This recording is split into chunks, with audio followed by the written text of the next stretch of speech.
Pasteur, est-ce qu'un homme peut devenir un ami intime du Dieu vivant? Mais bien sûr, on a vu. Dans Jacques chapitre 4, au verset 8, il est écrit « Approchez-vous de Dieu et Dieu s'approchera de vous. » Tu t'approches de Dieu et Dieu s'approche de toi. Dieu est déjà là. Ce qu'il essaie de te dire, maintenant il faut le désirer, il faut le chercher. Quand je me suis marié il y a 27 ans avec Pasteur Abi, on s'est marié, c'est bien, gloire à Dieu. Mais maintenant il faut apprendre à se désirer ardemment. Donc quand on parle d'amitié, de communion, on parle d'amitié. On parle de partenariat, c'est-à-dire Dieu, je suis son ami, je suis son intime, je chéris sa personne, sa présence. Et du coup, Dieu fait maintenant de moi son partenaire, son associé, son ouvrier pour accomplir ses volontés. Les gens étaient surpris, les gens sont toujours surpris. Ils disent, mais comment vous faites? Vous êtes là, vous tenez, vous ordonnez aux maladies de partir, les maladies partent. Vous ordonnez aux démons de partir, les démons partent. Comment c'est possible? Je dis parce que je ne fais que faire ce que l'Esprit de Dieu m'a dit de faire dans l'intimité. Je viens en public, je manifeste en public ce qu'il m'a dit dans l'amitié, dans le lieu secret. Ou des fois, je suis sur la chair, il va me donner des instructions, je fais ce qu'il dit. Et moi, je ne fais rien, lui, il fait. Mais lui, il a besoin d'un partenaire. Il a besoin d'un associé pour travailler. De la même manière que dans la famille d'où tu viens, je ne sais pas jusqu'à quelle lignée, il y a des gens qui sont des partenaires de Satan. Dans la famille d'où tu es né, là, peut-être que ce n'est pas toi, peut-être que c'est toi aussi. Il y a des gens, conscients ou inconsciemment, sont des agents du diable, sont des ouvriers de Satan. Ils servent le mal, ils servent les puissances démoniaques. De la même manière dans ta famille, quelqu'un doit servir les desseins de Dieu. Quelqu'un doit représenter le Dieu des cieux dans ta famille. Parce qu'il y a des gens qui représentent le diable dans ta famille. Et eux là, ils invoquent les démons pour torturer les gens, créer des maladies héréditaires, créer des blocages. De génération en génération. Les gens sont dans la misère, c'est l'œuvre d'un esprit démoniaque. Les gens sont dans le chômage chronique. Personne ne s'en sort dans cette famille. Tout le monde galère dans cette famille. Tout le monde échoue dans cette famille. Ils passent l'examen 4 fois, ils échouent constamment. Ce sont les activités maléfiques.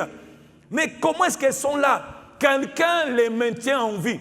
Quelqu'un est le correspondant local de Satan dans ta famille. Toutes les familles, en Asie, en Afrique, en Europe, ne t'inquiète pas. Partout, il y a eu idolâtrie, je vous dis. Là où il y a idolâtrie, là où les gens ont fait beaucoup d'idolâtrie, là, oh là là, les démons sont en activité. Ils sont terribles.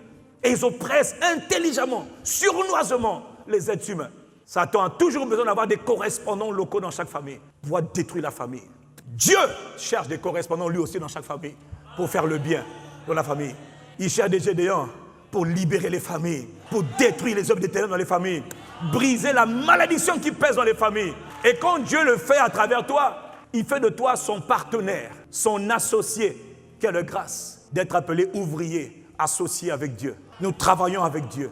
Pas pour Dieu, non, mais avec Dieu. Un bon ouvrier ne travaille pas pour Dieu, mais il travaille avec Dieu. Mais avant de travailler avec Dieu, c'est parce que Dieu les reconnaît comme étant ses amis, ses intimes. C'était le cas d'Abraham, de Moïse, de Samuel, tous ceux qui ont marqué leur génération. Lisez les Écritures, c'était les amis de Dieu. Que Dieu t'accorde cette grâce.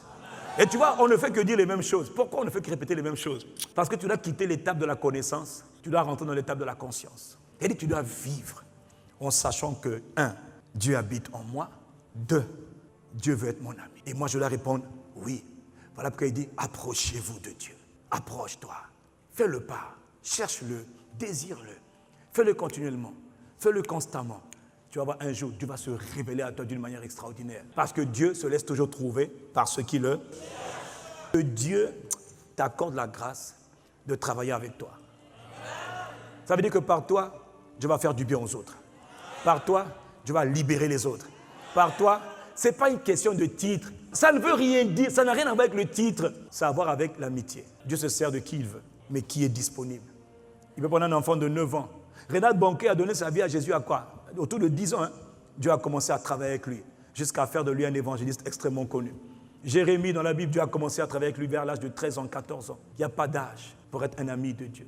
Mes frères, mes sœurs, que vous le vouliez ou pas, Satan travaille beaucoup avec les enfants. Beaucoup. Dans tous les territoires où on voit beaucoup d'enfants qui sont initiés à la sorcellerie. Et ils montent ça à l'école. Ils montent ça dans leur quartier. Des petits enfants de 5-6 ans, initiés à la sorcellerie, initiés à faire le mal, initiés à être méchants pour rien. Et certains ont grandi jusqu'à l'âge de 40 ans. Ils sont devenus des agents du diable parce qu'ils sont méchants pour rien. Il faut apprendre à vivre avec Dieu. Et pas comme une vie religieuse, mais une vie intime. Ce qui m'a façonné, c'est que Dieu désire l'amitié. J'ai dit, Seigneur, me voici. Je m'approche de toi. Je te cherche. je suis là. Comme Seigneur, je veux Dieu, donne-moi toi. Je veux vivre ton amitié.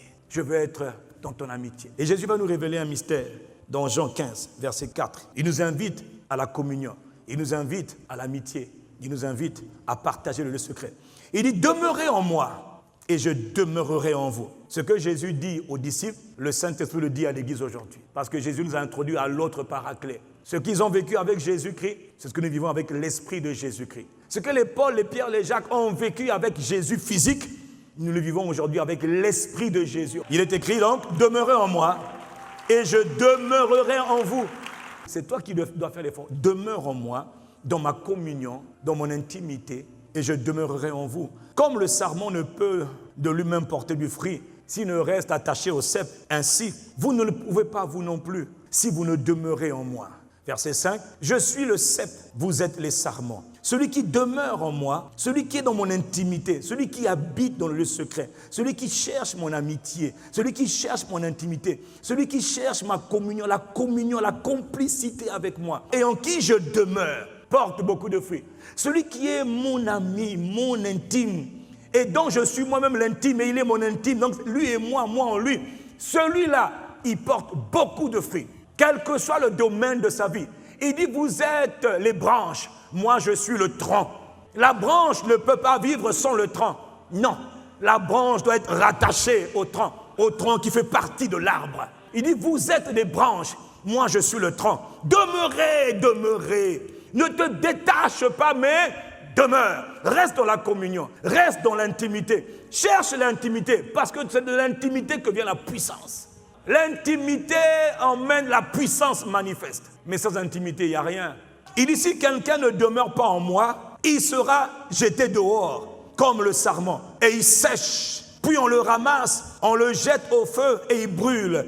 Le manque d'intimité emmène la sécheresse spirituelle. Je répète, le manque de communion avec l'Esprit de Dieu emmène la sécheresse spirituelle. Quand tu vois quelqu'un qui est spirituellement sec, sa vie ne marche pas. Il n'est pas flamboyant, il ne brille pas, il ne resplendit pas. Ce n'est pas qu'il ne vient pas à l'église, non. C'est qu'il manque une chose qu'on appelle le chauffage, qu'on appelle la chaleur de l'amour, la chaleur de la romance, la chaleur de l'amitié. Un couple marié qui l'un ou l'autre ne brûle pas de désir, c'est un couple qui est là mais qui est mort. Parce qu'il dit, si quelqu'un ne demeure pas en moi, celui qui n'est pas dans l'intimité avec Dieu est sec. Voilà pourquoi tu sais, des fois tu vois les gens, oh je suis chrétien, regarde sa vie. Regarde le feu, s'il n'y a pas le feu, s'il n'y a pas la passion pour Dieu, s'il est sec, ouais, je suis à l'église, mais ça va, franchement, je vais juste à l'église, Non, nous, on vit Dieu. Et l'amitié, Satan s'acharne pour la détruire. C'est sa spécialité. Il ne veut pas que tu sois un ami de Dieu. Parce qu'il sait que les amis de Dieu vont faire des choses, vont travailler avec Dieu. L'amitié avec Dieu, on mène au travail avec Dieu. Dieu travaille avec ses amis. Jésus-Christ travaille avec ses intimes pour établir sa volonté sur la terre. Tu es là, tu n'as rien fait, tu vois quelqu'un, puis Seigneur commence à te parler de la personne que tu ne connais même pas. Il te parle parce qu'il veut faire du bien à cette personne.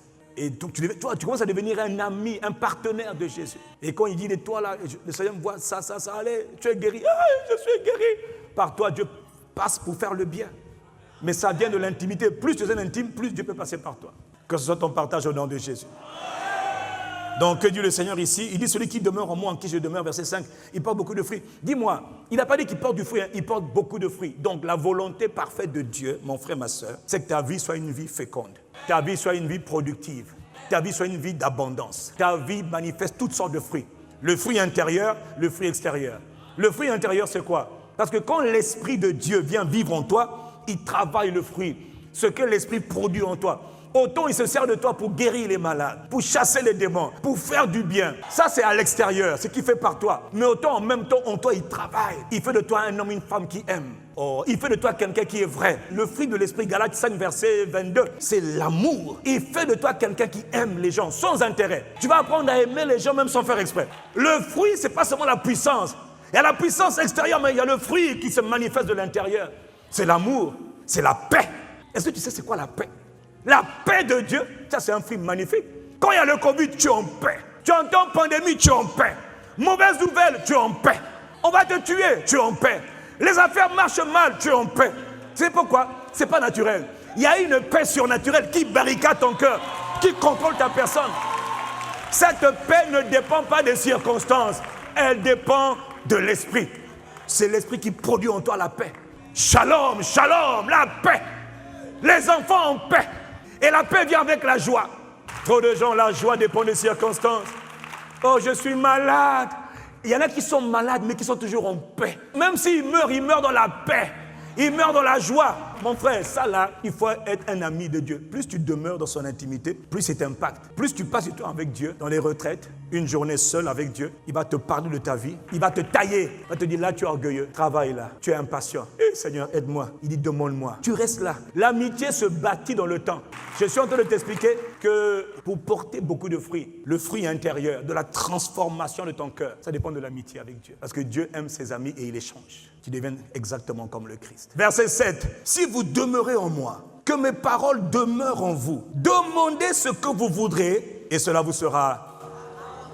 Il te garantit un exaucement permanent de toutes tes prières. Tes prières 100% exaucées. La clé demeure en moi, dans ma communion. Parce qu'il y a une chose qui se passe quand tu cherches l'intimité avec Dieu, Dieu va mettre dans ton cœur son cœur à lui. Tu vas commencer à penser aux besoins du cœur de Dieu. Parce que Dieu aime tous les hommes. Il n'y a pas que toi. Mais il va passer par toi pour faire du bien aux autres. Et du coup, tes paroles vont s'aligner sur ses paroles. Du coup, quand tu vas prier, tu ne vas pas dire, Seigneur, je ne pense qu'à moi. Je ne prie que pour moi et mes enfants. Seigneur, bénis-moi, mes enfants, moi, ma tête, mes yeux et tout mon corps et mon mari et ma femme, bénis. Tu vas commencer à dire, Père, souviens-toi que tu es le Père miséricordieux. Tu vas même dire dans ta prière, Père, il n'y a pas que moi. Tu m'as fait grâce à moi. Tu m'as sauvé, mais sauve les autres. Père, bénis les autres. Tu vas te surprendre à dire des paroles bizarres où toute ton attention n'est plus sur toi, mais elle est maintenant sur les autres. Et les prières que Dieu exauce, ce sont les prières d'intercession. Bien sûr, Dieu pense à toi, mais Dieu veut passer par toi pour faire du bien aux autres. Et toi, tu es trop centré sur toi. Voilà pourquoi beaucoup de tes prières ne marchent pas. Il y a plein de prières qui ne marchent pas parce que tu es égoïste. Verset 8, pour terminer. Si vous portez beaucoup de fruits, c'est ainsi que mon Père sera glorifié et que vous serez mes disciples. Si tu portes beaucoup de fruits, c'est par là que tu glorifies Jésus. Et par Jésus, tu glorifies le Père. C'est-à-dire que ta vie devient une manifestation de la miséricorde de Dieu. Tu deviens un témoin de Christ. Quelqu'un qui imite le Christ. Tu n'es pas parfait, personne n'est parfait. Mais on peut être sur le boulevard de la perfection.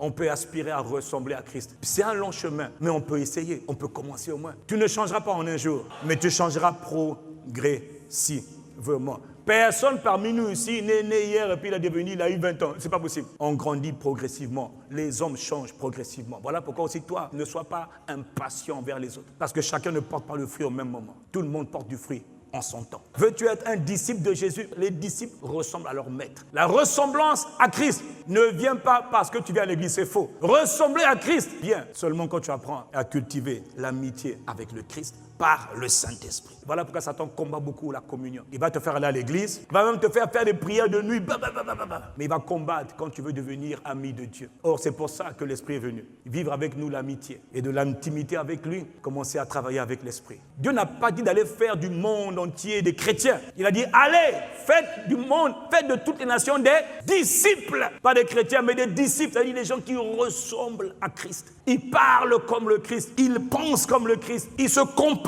comme le Christ. Ils ont le cœur de Christ formé en eux. Ils ont les habitudes de Jésus-Christ. Et ça, c'est la volonté parfaite de Dieu pour toi. Que l'Esprit se serve de toi pour faire sa volonté sur la terre. Que l'Esprit se serve de toi. Quand je parle de l'Esprit, je parle de l'Esprit de Dieu, du Saint-Esprit.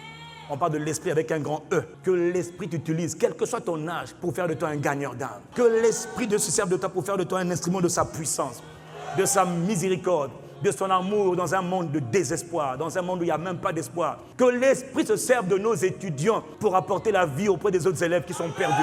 Que Dieu fasse de toi cet instrument, ce vase. Quelqu'un dit Amen.